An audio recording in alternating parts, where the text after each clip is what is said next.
మనందరికీ ప్రేరణనిచ్చేందుకు దేవుడే మానవుడైనప్పుడు ఆ మోటివేషన్తో ఆయనను అనుసరించి మనం దైవత్వాన్ని అందుకోలేమా? ఈ వానరులకు యుద్ధ శిక్షణనిచ్చి వారితో కలిసి ఒక యుద్ధాన్ని గెలవడం టీమ్ స్పిరిట్ కాక ఇంకేమంటారు? మీరే చెప్పండి.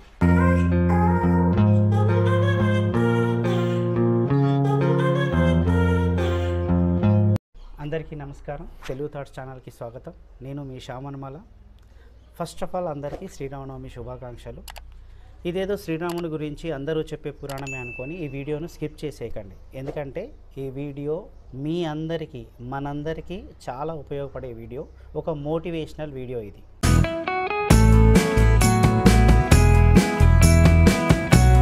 శ్రీరాముడిని మీరు చూసింది వేరు, ఇప్పుడు మనం తెలుసుకోబోయేది వేరు. ఈ శ్రీరామనవమికి మనము మన శ్రీరాముడి గురించి సరికొత్తగా పరిచయం చేసుకుందాం రండి. ఎందుకంటే శ్రీరాముడు ఒక ఇన్స్పిరేషనల్ పర్సన్. శ్రీరామాయణం ఒక మోటివేషనల్ రియల్ స్టోరీ. మీరేమైనా జాబ్ ఇంటర్వ్యూలకు ప్రిపేర్ అవుతున్నారా, లేదంటే కాంపిటేటివ్ ఎగ్జామ్స్కి ప్రిపేర్ అవుతున్నారా, లేదంటే ఇప్పుడు స్కూళ్ళలో ఎగ్జామ్స్ జరగబోతున్నాయి, ఆ పరీక్షల్లో ఎలా గెలుస్తామనే ఒత్తిడిని ఏమైనా ఫీల్ అవుతున్నారా? అయితే మీరు శ్రీరామాయణం చదవాల్సిందే. ఎందుకంటే ఇది మీ ఇంటర్వ్యూల్లోనో మీ పరీక్షల్లో వచ్చే సబ్జెక్ట్ మాత్రం రామాయణం కాదు, కానీ ఈ థీమ్ను చూసారా, ఇది మాత్రం నిజంగా ఒక సక్సెస్ మంత్రం. మీకున్న సామర్థ్యాన్ని, మీకున్న తెలివితేటలను, మీకున్న శక్తిని, వీటన్నింటినీ అంచనా వేసే పరీక్షను గెలవాలంటే శ్రీరాముడిని చదవాల్సిందే. మీకెంత సహనం ఉందో మిమ్మల్ని సెలెక్ట్ చేసుకునే కంపెనీ టెస్ట్ చేస్తుంది. అయితే మీరు శ్రీరాముడి సహనాన్ని అలవాటు చేసుకోండి, మీరు ఆ పరీక్షలో నెగ్గుతారు.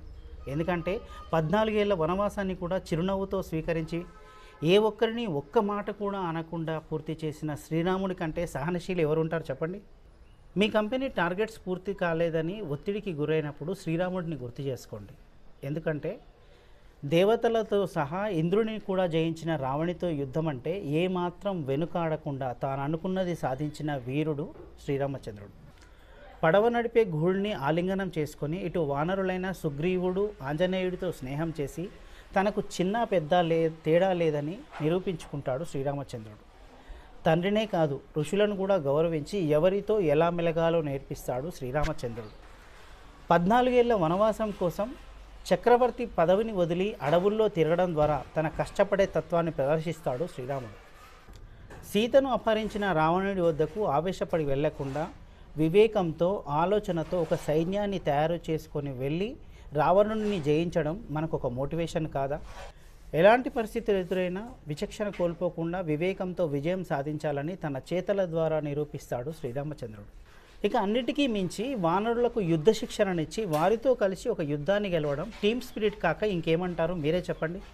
నీళ్లలో తేలియాడే రాళ్లతో బ్రిడ్జిని నిర్మించి సరికొత్త టెక్నాలజీ ద్వారా సముద్రాన్ని అధిగమించి లంకకు చేరుకోవడం అంటే సమస్య సముద్రమంత పెద్దదైనా సరే మనం ఆలోచనతో, విచక్షణతో, వివేకంతో దాన్ని అధిగమించవచ్చు అనడానికి ఇంతకంటే పెద్ద ఉదాహరణ ఏముంటుంది చెప్పండి?